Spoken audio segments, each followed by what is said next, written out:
ગુજરાત રાજ્યના માન્ય મુખ્યમંત્રીશ્રીના શુભ હસ્તે ગુજરાતના 4 આદિજાતિ અને અંતરિયાળ વિસ્તારમાંના જિલ્લાઓ માટેની મોબાઈલ મેડિકલ યુનિટનું લોકાર્પણ કરવામાં આવ્યું છે. ઇન્ડિયન રેડક્રોસ સોસાયટી આરોગ્ય ક્ષેત્રે કુદરતી તેમજ માનવસર્જિત આપત્તિઓનો ભોગ બનેલા લોકોને સહાય કરનારી તથા લોકોના દુઃખ મહદઅંશે દૂર કરતી મોટામાં મોટી માનવતાવાદી સંસ્થાઓમાંની એક છે.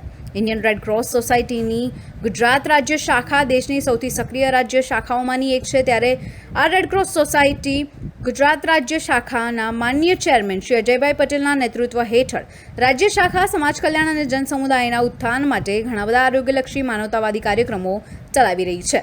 ગુજરાત રાજ્ય શાખા દ્વારા 25 જુલાઈ 2025ના રોજ ગુજરાત રાજ્યના માનનીય મુખ્યમંત્રી શ્રી ભૂપેન્દ્રભાઈ પટેલ સાહેબના વરદ હસ્તે ગુજરાતના 4 આદિજાતિ અને અંતરિયાળ વિસ્તારમાંના જિલ્લાઓ માટે મોબાઈલ મેડિકલ યુનિટના લોકાર્પણ કાર્યક્રમનું આયોજન કરવામાં આવ્યું હતું.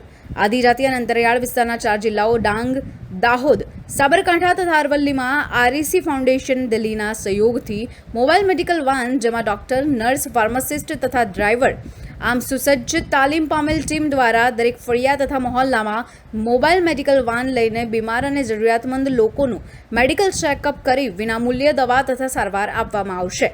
એક મોબાઈલ મેડિકલ વાન મારફત દરરોજના 100 કરતાં વધારે દર્દીઓને આવરી લેવાનું આયોજન છે, જે દ્વારા એક માસમાં 10,000થી વધારે જરૂરિયાતમંદ લોકોને આરોગ્ય સેવાઓ પૂરી પાડવામાં આવે તેવી વ્યવસ્થા ગુજરાત રેડક્રોસ સોસાયટીના ચેરમેન શ્રી અજયભાઈ પટેલ દ્વારા કરાઈ છે.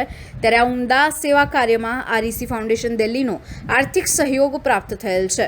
લોકસેવા માટે તૈયાર કરવામાં આવેલ આ મોબાઈલ મેડિકલ યુનિટનું નિયંત્રણ જીપીઆરએસ દ્વારા કરવામાં આવનાર છે. સદર વાન મારફતે બીમાર અને જરૂરિયાતમંદ દર્દીઓની સારવારની કામગીરી તો ખરી જ, ઉપરાંત આરોગ્યની સંભાળ માટે જરૂરી માર્ગદર્શન તથા વિવિધ જીવલેણ બીમારીઓ જેવી કે cervical cancer, breast cancer, thalassemia, sickle cell અટકાવવાની કામગીરીનું પણ આયોજન કરવામાં આવ્યું હતું. હું doctor Ajay Desai, vice chairman Indian Red Cross society Gujarat state. આજે એક કાર્યક્રમનું આયોજન કરવામાં આવ્યું. ભૂપેન્દ્ર પટેલે હરિઝંડી આપી શું કહેશો?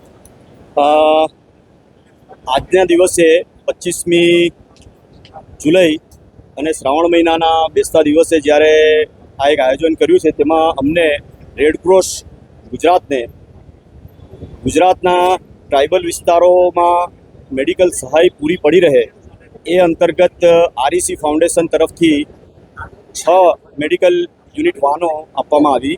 અને જ્યારે 150મો વર્ષ જન્મજયંતિ જ્યારે બિરસા મુંડા ભગવાનનું ઉજવાઈ રહી છે, ત્યારે આજે એ 6 મેડિકલ વાહનો માનનીય મુખ્યમંત્રી શ્રી ભૂપેન્દ્રભાઈ પટેલ સાહેબના હસ્તક દરેક જિલ્લાઓમાં ફરતી કરવામાં આવી છે. આ દરેક મેડિકલ વાહનો ડૉક્ટર, નર્સ તેમજ ફાર્માસિસ્ટ અને મેડિકલ સહાય સાથેની ઉપલબ્ધ રહેશે. હાલમાં આ 6 મેડિકલ વાહનો ડાંગ, દાહોદ, મોડાસા, અરવલ્લી, સાબરકાંઠા, રાજકોટ અને અમદાવાદ પ્રોપર, અમદાવાદના આજુબાજુના વિસ્તાર માટે પ્રોવાઈડ કરવામાં આવી છે, જે ગરીબમાં ગરીબ લોકોને પોતાના દ્વારે જઈ મેડિકલ સહાય પૂરી પાડશે. અને તે પણ તમામ વ્યવસ્થાઓ વિનામૂલ્યે કરવામાં આવશે. અને દવાઓથી માંડીને ટેસ્ટિંગથી માંડીને બધી જ સુવિધાઓ આ મેડિકલ વાનની અંદર ઉપલબ્ધ કરવામાં આવી છે. પ્રિલિમિનરી જે કોઈક રિક્વાયરમેન્ટો હશે પ્રાઇમરી સારવારની, તે તમામ સારવારો ત્યાં આપવામાં આવશે. અને ફર્ધર જો કોઈકને કંઈક ફર્ધર ઇન્વેસ્ટિગેશન્સની જરૂર હશે તો તે રેડક્રોસ દ્વારા સંચાલિત જેટલી ક્લિનિકલ લેબોરેટરીઓ છે ત્યાં પણ એમને વિનામૂલ્યે સારવાર પૂરી પાડવામાં આવશે. અને ટેસ્ટિંગની સુવિધાઓ અને ફર્ધર ઇન્વેસ્ટિગેશનની જરૂર પડશે તો જે તે પીએચસી સેન્ટર, સીએચસી સેન્ટરો કે સિવિલ હોસ્પિટલો તેમજ બીજી પ્રાઇવેટ હોસ્પિટલો જેઓ અમારી સાથે ટાઈપ થશે, ત્યાં અમે એમને વધુ સારવારની સુવિધાઓ પૂરી પાડીશું. तो व्हाट्सएप, ट्विटर, फेसबुक, इंस्टा जहाँ भी आपका अकाउंट है, इसे शेयर बटन के द्वारा वहाँ पर शेयर करें.